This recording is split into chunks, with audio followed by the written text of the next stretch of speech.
Hello everyone. सो आज हम solve करेंगे problem of the day LeetCode का। जो आज की प्रॉब्लम है spiral matrix 4। You are given two integer m and n which represent the dimension of matrix. हमारे पास m और n गिवन होगा जो कि क्या रिप्रेजेंट कर रहा है, dimension of matrix. You are also given the head of a link list of integers. यानी हमको क्या गिवन है, हेड गिवन है लिंक लिस्ट का। ठीक है। Generate an m cross n matrix that contain the integer in the linked list present in spiral order clockwise। यानी हमको क्या करना है, जनरेट करना है m क्रॉस n मैट्रिक्स जो कि हमारे जो लिंक लिस्ट गिवन है उसको रिप्रेजेंट करेगी स्पायरल फॉर्म में, starting from top to left. If there are remaining empty spaces fill them with -1। अगर हमारा कुछ स्पेस जो है m क्रॉस n मैट्रिक्स में अगर रिमेन हो जाता है तो उसको हमको किससे फिल करना है, -1 से। और हमको अपने गिवन लिंक लिस्ट को किस तरीके से प्रेजेंट करना है, क्लॉक वाइज स्पायरल फॉर्म में। यानी कि बेसिकली किस तरीके से, सबसे पहले हम लिंक लिस्ट के हर एक एलिमेंट को लेफ्ट टू राइट फिल करेंगे, फिर टॉप टू बॉटम, फिर राइट टू लेफ्ट, फिर बॉटम टू टॉप। इस तरीके से हम क्या करेंगे, स्पायरल फॉर्म में फिल करेंगे किसको, एम क्रॉस एन मैट्रिक्स को। और अगर हमारे पास कोई ऐसे सेल्स आती है जो लेफ्ट हो रहती है तो उसको हम किससे फिल करेंगे, -1 से। ठीक है। और हमको रिटर्न करना है हमारा जनरेटेड मैट्रिक्स। ओके, अब कंस्टेंट की बात कर लेते हैं। तो हमारा m और n जो है क्या है, वो 20 पावर 5 है। अब बहुत सारे लोग ये सोचेंगे 20 पावर 5 × 20 पावर 5 तो 20 पावर 8 से बड़ा हो जाता है, यानी 1 सेकंड से ज़्यादा हो जाएगा। तो ये तो TL ही देना चाहिए अगर हम big of n square time भी चलाएं। नहीं, ऐसा नहीं होता। जब भी हमको 2D मैट्रिक्स या जनरेट करना होता है या फिर 2D मैट्रिक्स से रिलेटेड कोई भी क्वेश्चन होता है तो टाइम हमारा 1 सेकंड से ज़्यादा होता है उसको सॉल्व करने का। ठीक है। अब हम अपने एग्जाम्पल की बात कर लें तो हमको क्या गिवन है, M3 है, N5 है और हमको हेड गिवन है। ठीक है। यानी m मतलब क्या हो गया, नंबर ऑफ रोज, n मतलब क्या हो गया, नंबर ऑफ कॉलम। यानी 5 इसमें कॉलम होंगे और हमारे पास 3 रो हैं। ठीक है। अब हमको हेड गिवन है तो सबसे पहले हेड जो कि सबसे पहले हमको क्या करना है कि लेफ्ट टू राइट मूव करना है। ठीक है, क्योंकि ऑब्वियसली बात स्पायरल करना है तो लेफ्ट टू राइट, फिर टॉप टू बॉटम, फिर राइट टू लेफ्ट, फिर बॉटम टू टॉप। इस तरीके से हम फिल करेंगे। ओके, सबसे पहले हमारा 3 था तो लेफ्ट राइट हम फिल करना स्टार्ट करेंगे। तो 3 0 2 6 8 जो हमारा क्या आ गया है, क्योंकि हमको 5 ही फिल करना है। ऑब्वियसली बात है, हमारे पास 5 कॉलम है तो 5 एलिमेंट ही फिल करेंगे। हमने क्या किया, लेफ्ट राइट फिल कर दिया। और उसका टॉप टू बॉटम फिल कर दिया, यानी 8 से लेकर 1 7। फिर हमने क्या किया, राइट टू लेफ्ट फिल कर दिया, यानी क्या 7 टू कहाँ तक फिल कर दिया हमने, 5 तक फिल कर लिया। फिर 5 से 0, यानी फिर हमने क्या किया, फिर बॉटम से टॉप टॉप फिल किया जो कि 5 आया। फिर हमने क्या किया, लेफ्ट टू राइट, फिर से 0 आया। अब क्योंकि 2 एलिमेंट लेफ्ट हो गया, यानी हमारे मैट्रिक्स में अगर हम देखें तो 3 × 5 हमारे पास टोटल 15 एलिमेंट चाहिए थे, लेकिन है कितने, 1 2 3 4 5 6 7 8 9 10 11 12 13 14।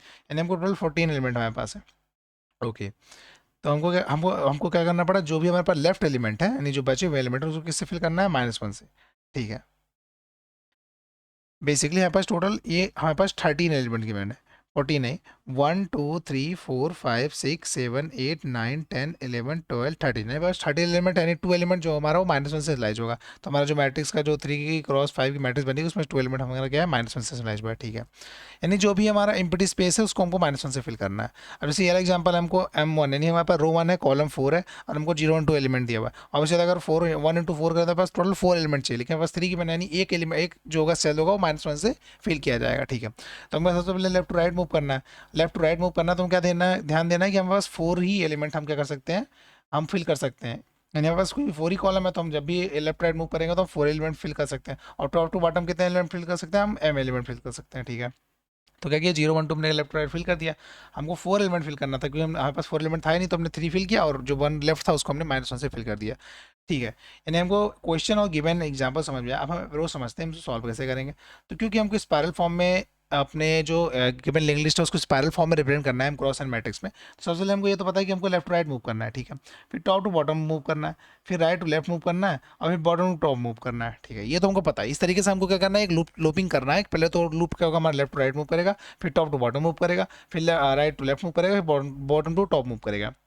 अच्छा, राइट टू लेफ्ट मूव करते टाइम हमको ये इंश्योर करना है कि हमारा जो टॉप है वो less than equal to bottom होना चाहिए। ऐसा क्यों, ऐसा ना हो कि हम जब हमारा क्या है कि top less than equal to bottom होना चाहिए। इसका मतलब ये है कि ऐसा ना हो कि जब हमने लेफ्ट राइट मूव किया था, अब सेम हम उसी रो को हम लेफ्ट राइट भी ट्रेवर्स कर जा रहे हैं। क्योंकि जब हम लेफ्ट राइट मूव करेंगे तो हमारे कोई ना कोई टॉप वैल्यू रही होगी, यानी इस पार्टिकुलर का कोई ना कोई रो रहा होगा। रो क्या है, हमारा टॉप है अभी।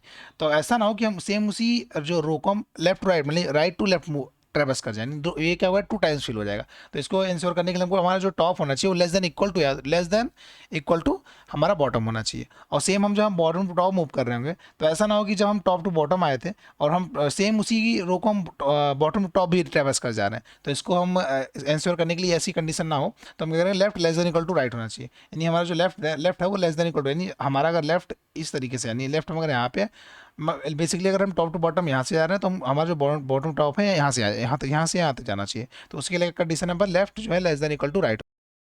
लेफ्ट टू राइट का मतलब क्या हो गया, लेट सपोज अगर मैं टॉप टू बॉटम आता हूँ तो इसका कोई ना कोई लेफ्ट राइट मतलब हम कुछ इस तरीके से ट्रेवर्स कर रहे हैं, ठीक है। तो अगर हम इसको इस वे में देखें तो लेफ्ट राइट क्या होगा, ये एक अलग रो बने, एक ये अलग रो बनेगी, एक सॉरी कॉलम बनेगा, और ये जो बॉटम टॉप बनेगा ये एक अलग कॉलम बनेगा। तो हम बस ये चेक करें कि ये जो हमारा अगर लेफ्ट राइट जाए तो ये जो हमारी लेफ्ट वैल्यू है और ये हमारी जो राइट वैल्यू है, ठीक है, ये हमारी कोई ना कोई राइट वैल्यू होगी, ये ना कोई लेफ्ट वैल्यू होगी। ऑब्वियस बात है, जैसे ये लेफ्ट राइट जाना है तो अभी लेफ्ट ये है, फिर लेफ्ट ये आएगा, फिर राइट यहाँ पे आएगा, फिर लेफ्ट यहाँ पे आएगा। तो जो हमारा लेफ्ट राइट की वैल्यू है वो सेम नहीं होनी, यानी वो सेम हो, ऐसा ना हो कि लेफ्ट क्रॉस कर गया राइट को, ठीक है, सेम हो सकता है बट इक्वल क्या कहते हैं क्रॉस नहीं कर सकता, क्योंकि अभी लेफ्ट यहाँ पे है।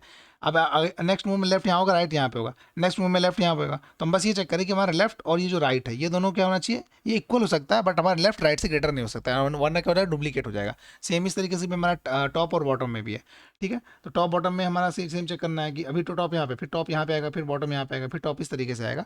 और हमको ये भी इंश्योर करना है कि जब हम राइट टू लेफ्ट आए तो हम फिर से हम क्या करें, जो हम right to left to right गए थे सेम हम उसी एलिमेंट को राइट टू लेफ्ट में ट्रेवर्स कर जाए, ठीक है। हमको ट्रेवर्स करने का तरीका तो समझ में आ गया। तो सबसे पहले हमारा काम क्या होगा इस क्वेश्चन सॉल्व करने के लिए, हम एक मैट्रिक्स इनिशियलाइज करेंगे जिसमें हम जो नंबर ऑफ रोज और कॉलम गिवन है वो क्वेश्चन में सबको -1 से इनिशियलाइज कर देंगे, ठीक है। ओके, अब सबसे पहले हमको अगर स्पाइरल फॉर्म में करना है तो हम लेफ्ट टू राइट ट्रेवर्स करेंगे, ठीक है। तो जब हम लेफ्ट टू राइट ट्रेवर्स करेंगे, आप जब हम लेफ्ट टू राइट ट्रेवर्स कर चुके होंगे तो हमको ये पता है कि हम लेफ्ट टू राइट ट्रेवर्स कर रहे हैं तो चेंज क्या हो रहा है, हमारा सिर्फ कॉलम चेंज हो रहा है, क्या रो चेंज हो रहा है, नहीं, यानी रो कांस्टेंट रहने वाला, कॉलम चेंज होगा, ठीक है। ओके, आप सबसे पहले हम लेफ्ट राइट मूव कर रहे होंगे, हमको ये पता है कि हमारे पास नंबर ऑफ रोज और नंबर ऑफ कॉलम क्या है, ठीक है, क्योंकि हमको क्या गिवन है, हमको एम और एन गिवन है, नंबर ऑफ रोज और नंबर ऑफ कॉलम्स हमको गिवन है, ठीक है। तो जब हम लेफ्ट राइट मूव कर रहे होंगे तो क्या हमारा कॉलम चेंज हो रहा है, हाँ कॉलम चेंज हो रहा है, रो चेंज हो रहा है, नहीं रो चेंज नहीं हो रहा है। तो जब हम लेफ्ट राइट मूव कर रहे होंगे, यानी फॉर लूप जब हम कॉलम यानी लेफ्ट टू राइट मूव कर रहे होंगे तो हमारा क्या कहते हैं कॉलम कॉलम हमारा चेंज हो रहा है, लेकिन क्या रो चेंज हो रहा है, नहीं, क्योंकि रो हमारा क्या है टॉप। अभी जो ये फर्स्ट रो है ये क्या है, हमारा टॉप है, यानी जो हमें टॉप वैल्यू होगी वही हमारा रो है, क्योंकि हमारा टॉप सबसे पहले यहाँ पे सिलेक्ट होगा, ठीक है, ये टॉप वैल्यू है, तो हमारा टॉप के चेंज हो रहा है, नहीं, तो है ना जो हमारा जो मैट्रिक्स फिलिंग करने का वे होगा हमारा टॉप, यानी हमारा रो तो चेंज नहीं हो रहा है, हमारा कॉलम चेंज हो रहा है, तो रो सेम है, रो क्या है हमारा टॉप वैल्यू, यानी जो भी टॉप इंडेक्स होगा इसका, तो जो हम स्लाइस करेंगे बेसिकली हमारा लेफ्ट क्या होगा 0, मैं लिख देता हूँ जस्ट एक सेकंड। हमारा लेफ्ट क्या होगा, स्लाइस किससे होगा, लेफ्ट हमारा 0 से स्लाइस होगा, राइट हमारा किससे होगा n-1, और हमारा जो बॉटम है वो किससे स्लाइस होगा m-1, और जो हमारा राइट होगा, सॉरी राइट नहीं, हमारा लेफ्ट हो गया, राइट हो गया, बॉटम हो गया, और हमारा टॉप हमारा किससे स्लाइस होगा 0 से, ठीक है। ओके, हमारा अभी स्टार्टिंग में हमारा जो टॉप है वो क्या है 0 है, तो ऑब्वियसली बात हमारे पास सबसे पहले 0 रो को ट्रेवर्स करेंगे, ठीक है। तो हमारा सबसे पहले जब हम लेफ्ट राइट मूव कर रहे होंगे तो हमारा रो कांस्टेंट होगा, यानी हमारा टॉप वैल्यू, और हमारा कॉलम चेंज हो रहा होगा, ठीक है। तो हमेशा हम अगर क्या करेंगे हेड की वैल्यू को फिल करेंगे और हेड को हेड का नेक्स्ट कर देंगे, क्योंकि हमको इंग्लिश में हमको नेक्स्ट नोट भी जाना है, ठीक है। ऐसा हम कब तक करते रहेंगे जब तक हम लेफ्ट राइट रीच नहीं कर जाते, यानी यहाँ से यहाँ तक रीच नहीं करते, क्योंकि हमारा लेफ्ट 0 है और राइट हमारा क्या n-1, तो 0 से लेकर n-1 तो फॉर लूप चलाएंगे, वही हमने क्या किया लेफ्ट से लेकर के राइट तक हमने फॉर लूप लगाया। बेसिकली यहाँ कॉलम चेंज हो रहा है तो हमारा सिर्फ कॉलम अपडेट, मतलब कॉलम चेंज करते रहेंगे और हम अपने मैट्रिक्स की वैल्यू को अपडेट करते रहेंगे जो हमने स्लाइस किया है, ठीक है। और जब हम यहाँ जब इसको फिल कर लेंगे, अब क्योंकि हमने क्या किया टी इक्वल टू 0 के रो को हमने फिल कर लिया, अब नेक्स्ट टाइम क्योंकि अगर नेक्स्ट टाइम लेफ्ट राइट जाएंगे हमको किस रो को फिल करना है टी इक्वल टू 1, तो हम जब हम लेफ्ट राइट मूव कर जाएंगे तो हम टी को प्लस प्लस भी कर देंगे, ठीक है। अब हमने क्या किया, हमने फर्स्ट रो को तो फिल कर दिया, अब हम कॉलम फिल करेंगे क्या, हम क्योंकि हमने स्पायरल के लिए सबसे लेफ्ट टू राइट जाते हैं फिर टॉप टू बॉटम आते हैं, अब हम टॉप टू बॉटम को फिल करेंगे, ठीक है। और जब हम टॉप टू बॉटम को फिल करेंगे तो इसमें क्या चेंज हो रहा है, क्या इसमें कॉलम चेंज हो रहा है, नहीं, क्या इसमें रो चेंज हो रहा है, हाँ, यानी इसमें कॉलम कॉन्स्टेंट रहेगा और रो चेंज होगा, ठीक है। तो हमने क्या किया रो से एक फॉलो, मतलब बेसिकली हमने क्या किया, अब टॉप टू बॉटम को जाना है, टॉप की वैल्यू क्या थी 0, हमारा बॉटम क्या है -1, ऑब्वियसली पता रो चेंज हो रहा है। अब हम क्या करेंगे जो भी हमारा रो वाली वैल्यू है, मतलब हमारा जो कॉलम वाली वैल्यू है उसको हम कांस्टेंट रखेंगे, कॉलम हमारा कांस्टेंट है और हमारा रो चेंज हो रहा है, ठीक है। और हम सेम क्या करेंगे, हम हेड की वैल्यू को पुश करते रहेंगे, हेड को हेड का नेक्स्ट करते रहेंगे, और जब ये वैल्यू पूरी फिल हो जाएगी यहाँ से यहाँ तक, अब हमने क्या किया राइट वाली सबसे लास्ट राइट को हमने फिल कर लिया, यानी लास्ट राइट जो कॉलम होगा, अब हम क्या करेंगे नेक्स्ट टाइम क्या करेंगे, अब राइट को माइनस कर देंगे, क्योंकि अब नेक्स्ट टाइम ये वाली कॉलम को फिल कर रहे होंगे, ठीक है। तो हमने क्या किया, राइट माइनस माइनस कर दिया। जैसे हमने यहाँ पे टॉप प्लस प्लस किया था, नेक्स्ट टाइम हम क्या करेंगे, ये वाली रो को फिल करेंगे। और वैसे हमने क्या किया, टॉप टू बॉटम में हम क्या किया, राइट को माइनस माइनस किए थे, क्योंकि अभी राइट क्या सबसे एंड में है, तो अब क्या करें, राइट यहाँ पे, राइट यहाँ कहीं पे आ जाएगा। ठीक है, अब हम इसको फिल करेंगे top to next time top to bottom में। ओके, अब हमने क्या किया, टॉप टू बॉटम फिल कर दिया, हम राइट टू लेफ्ट फिल करेंगे। ठीक है, राइट टू लेफ्ट फिल करेंगे, तो हमारा राइट क्या है, हमारा n-1 और लेफ्ट क्या है हमारा 0। ठीक है, यानी n-1 से लेकर हमको 0 तक जाना है। और ये इंश्योर करना है कि हमारा जब हम राइट टू लेफ्ट फिल कर रहे होंगे तो हमारा टॉप है वो less than equal to bottom होना चाहिए। मैंने समझा चुका है कि ऐसा ना हो कि हम जो रो हम लेफ्ट टू राइट फिल किए हैं सेम उसी को हम राइट टू लेफ्ट फिल कर दें। ठीक है, डुप्लीकेसी के लिए। तो हम क्या करेंगे, जब भी हम फॉलो चलाएंगे तो हम ये चेक करेंगे कि हमारा जो टॉप है वो less than equal to bottom होना चाहिए। ठीक है, और हम राइट से लेके लेफ्ट तक लूप चलाएंगे। इसमें चेंज क्या हो रहा है, जब हम राइट टू लेफ्ट जा रहे हैं कि हमारा रो चेंज हो रहा है, नहीं, हमारा क्या चेंज हो रहा है, कॉलम चेंज हो रहा है। ठीक है, तो यानी हमारा कॉलम से लूप चलेगा, हमारा कॉलम चेंज होगा, और फिर हम कॉलम अपडेट हो रहा होगा तो हम उसको हेड की वैल्यू को पुश करेंगे और हेड को हेड कनेक्ट कर देंगे। और जब हम जब राइट टू लेफ्ट मूव कर चुके होंगे ओवरऑल, तो हम क्या करेंगे, बॉटम को माइनस माइनस करेंगे, क्योंकि अभी तक हम सबसे लास्ट में थे, हमारा बॉटम यहाँ पे कहीं मूव हो जाएगा। ठीक है, क्योंकि हमेशा क्या हो रहा है, जब हम स्पाइरल मूव कर रहे होते हैं तो हमें सब क्या होता है, हमारा जो टॉप और लेफ्ट होता है वो क्या होता है, एक वैल्यू इंक्रीज हो रही होती है, और राइट और हमारा बॉटम क्या होता है, वो वैल्यू डिक्रीज हो रही होती है। ठीक है, क्योंकि वो जिस तरीके से हमारा स्पायरल बनता है। ओके, लास्टली हम क्या करें, जब बॉटम टू टॉप जा रहे होंगे, यानी हम जब बॉटम टॉप मूव करेंगे तो हमारा क्या कांस्टेंट है, हमारा रो कांस्टेंट है, कॉलम कांस्टेंट है, रो चेंज हो रहा होगा। ठीक है, तो यहाँ पे क्या होगा, रो से फॉर लूप चलेगा, और हमको इंश्योर करना जब बॉटम टॉप जाएंगे कि हमारा लेफ्ट जो होना चाहिए वो less than equal to r होना चाहिए, डुप्लीकेसी के लिए। ठीक है, लेकिन डुप्लीकेसी ना है, इसलिए हमको लेफ्ट लेफ्ट जो हमारा लेफ्ट है वो less than equal to r होना चाहिए। और हमारा चेंज क्या हो रहा था, रो चेंज हो रहा था, तो हम रो को चेंज करेंगे, और हमारा जो लेफ्ट था वो कॉन्स्टेंट रहेगा, हेड की वैल्यू को पुश करेंगे, और फिर हम हेड को हेड कनेक्ट कर देंगे। फिर हमारा लास्ट में क्या करेंगे, एल प्लस प्लस कर देंगे, क्योंकि अभी हमारा एल 0 पे था, अब नेक्स्ट टाइम एल यहाँ पे कहीं आ जाएगा। वैसे हमारा राइट यहाँ पे था, एंड पे था, तो राइट हमारा लाइट माइनस में करेंगे तो राइट कहीं यहाँ पे आ जाएगा। वैसे हम जब टॉप टू बॉटम चलेंगे तो हमारा टॉप क्या था, अभी सबसे टॉप 0 पे था, तो नेक्स्ट टाइम हमारा टॉप 1 पे आ जाएगा। सेम वही बॉटम अभी सबसे एंड पे था, तो नेक्स्ट टाइम हमारा बॉटम जो है वो n-2 पे आ जाएगा। ठीक है, इस तरीके हम क्या करें, सब पूरे स्पायरल को हम फिल कर लेंगे, और जो हमारा लेफ्ट एलिमेंट है वो ऑलरेडी हमारा -1 से फिल है। ठीक है, अब इससे हम अप्रोच को समझ गए, हम कोड को देख लेते हैं। सबसे पहले क्या किया, वेक्टर को इनिशियलाइज, एक वेक्टर इनिशियलाइज किया मैट्रिक्स, जो कि हमारा m क्रॉस n वैल्यू को स्टोर करेगा, यानी आंसर को स्टोर करेगा। हमने l को 0 से इनिशियलाइज किया, r को हमारा कॉलम -1 और t को 0 और b को हमने रोज -1। ठीक है, हम कब तक चलेंगे, जब तक हमारा left less than equal to r और टॉप हमारा less than equal to bottom रहेगा। ऑब्वियस सी बात है, जब तक हमारा जो लेफ्ट वैल्यू है left less than equal to r रहेगा, यानी जब हम एक लेफ्ट और राइट हमारा जब इक्वल नहीं हो जाता और टॉप टू बॉटम इक्वल नहीं हो जाता, तब तक हम क्या करेंगे, इस पर अपने मूव करते रहेंगे।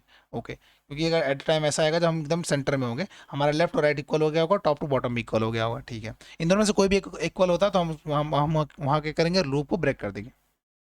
ठीक है, आप क्या करेंगे, सबसे पहले हम लेफ्ट टू राइट ट्रेवर्स कर रहे हैं, उसको फिल कर रहे हैं, फिर हम क्या कर रहे हैं, टॉप टू बॉटम फिल कर रहे हैं, फिर राइट टू लेफ्ट फिल कर रहे हैं, फिर बॉटम टॉप फिल कर रहे हैं। ठीक, जो मैंने एक्सप्लेन किया, और लास्ट में जब ये पूरा लूप चल जाएगा, नहीं वाई लूप पूरा रन हो जाएगा, तो हम क्या करेंगे, लास्ट में मैट्रिक्स रिटर्न कर देंगे। ठीक है, तो हमको कोड भी अब समझ में आ चुका है, वही कुछ नहीं जो हमने समझाया था वो सारा ही, जो हम 4 पे था, हमने left to right, top to bottom, और राइट टू लेफ्ट और बॉटम टॉप, वही सेम चीज़ यहाँ पे लिखा हुआ है।